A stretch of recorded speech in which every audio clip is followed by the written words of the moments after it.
the military said, it's okay, you don't have to go. True story. Now imagine why did that happen.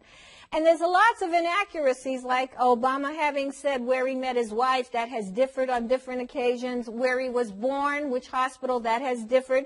He said he'd be transparent. Even C-SPAN is saying, hey, you promised we'd have the cameras on what you're doing. In fact, they've gone behind closed doors to do their dirty deals and to do things that are not going to be good for the people of the United States of America. He said there'd be no earmarks. There are earmarks galore, crazy in the stimulus bill, things going to zip codes that don't even exist, and things that are earmarks that aren't helping people to get jobs. But the money's gone and the money is going. He said no lobbyists. There are lobbyists galore. He said there'd be open government. People have to fight to get information of who visits the White House, and other things done in secret, like other presidents. We won't name their names that we complained about. He said they'd be bipartisan. Well, guess what? The partisanship is more severe now than it's ever been before.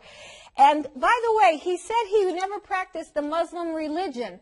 And looking back, witnesses, teachers, now with more known about him, he practiced it very well as a young boy and wore the clothing and went to mosque and did prayers. For example. And these Democrats and Republicans, they walk on thick carpets. These are mostly very wealthy people that know what's best. They don't understand people like the Tea Party. They talk about them like the dirty unwashed. These are the people that are deciding the fates of our future. Now, the ideas that Obama has, and he has an overriding plan, so a lot of stuff in between can go down, but the overriding thing is what he's going for. And his ideas are not good for us. The damage has been great. The damage already, some of it, is beyond repair. And if you believe in this stuff, I'm telling you that you are being foolish. He's a master illusionist, and we are deluded. Let's look at his associations. Revolutionary radicals, some of them involved in Muslim propositions about radicalism.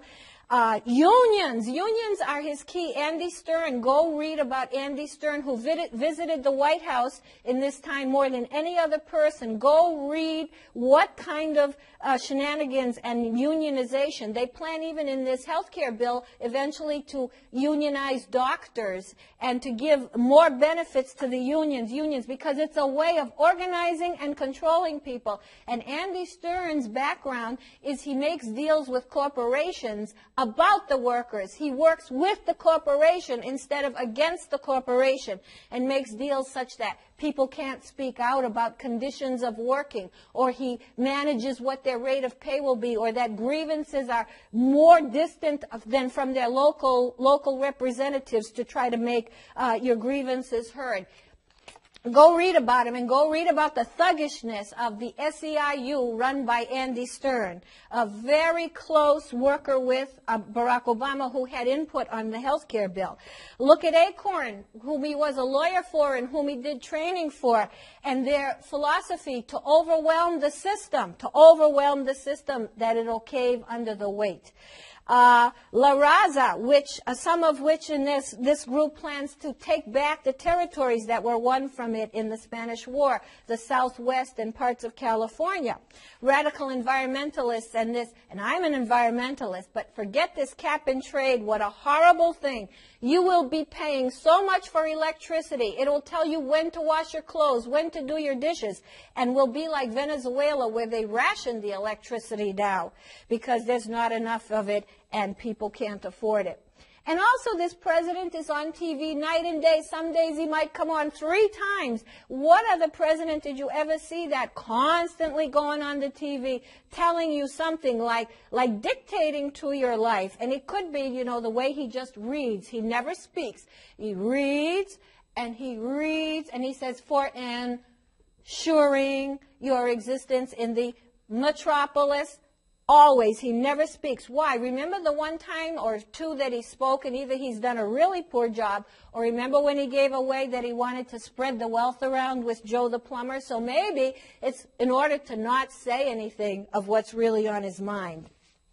And he never does really rolls up his sleeves, and not that he couldn't, but he doesn't, to intricately know, even like, for example, what the health care bill is about.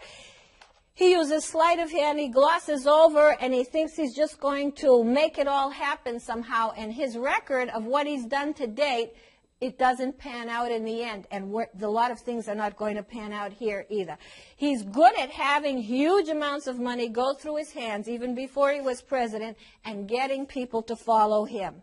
And well, I won't go into some of the specifics, but you know that many people most of us don't know what's in the health care bill today. Even Democrats don't know what's in the health care bill today. And he certainly didn't get out there and make it known to people what's in there. A 2,000-plus page bill, and coming down the road, and the process, so sneaky, so behind closed doors, and so rotten and so wasteful of giving people all this favorable extra money in order to sign on to the bill.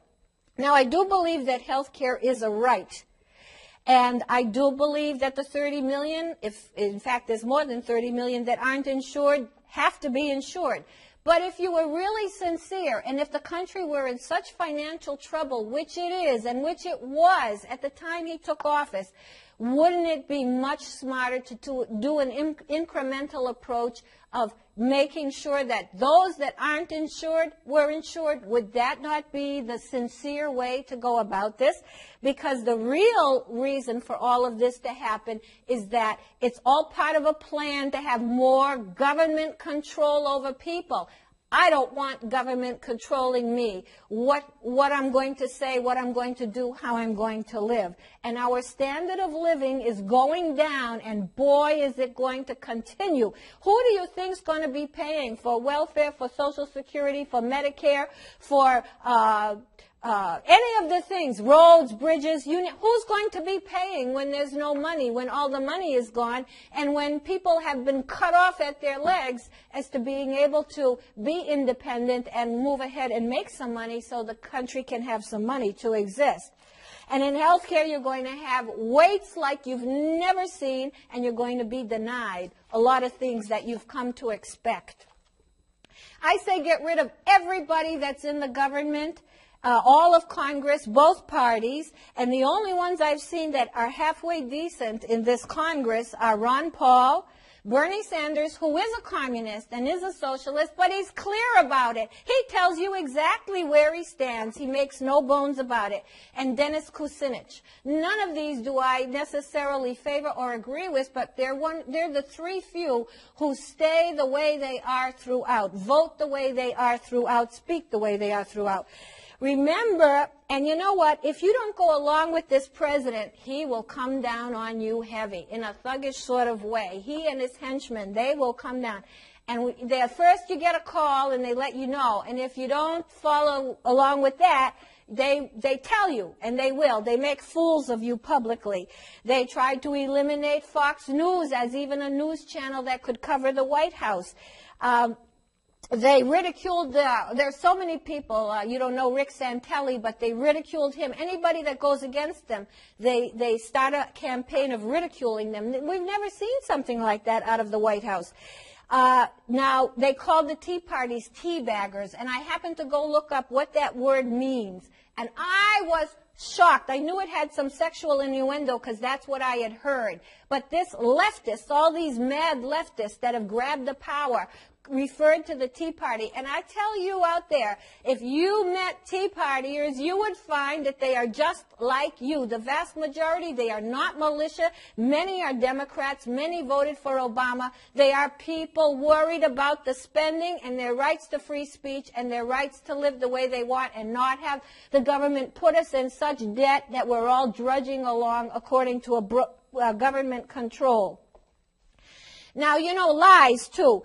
doctors. He said the doctors were with him. He gave them coats to wear. Do you know that the vast majority, 71% or more, are so against this? Do you know that many of them went to Washington and protested? Doctors took the day off. It wasn't even really covered by the news.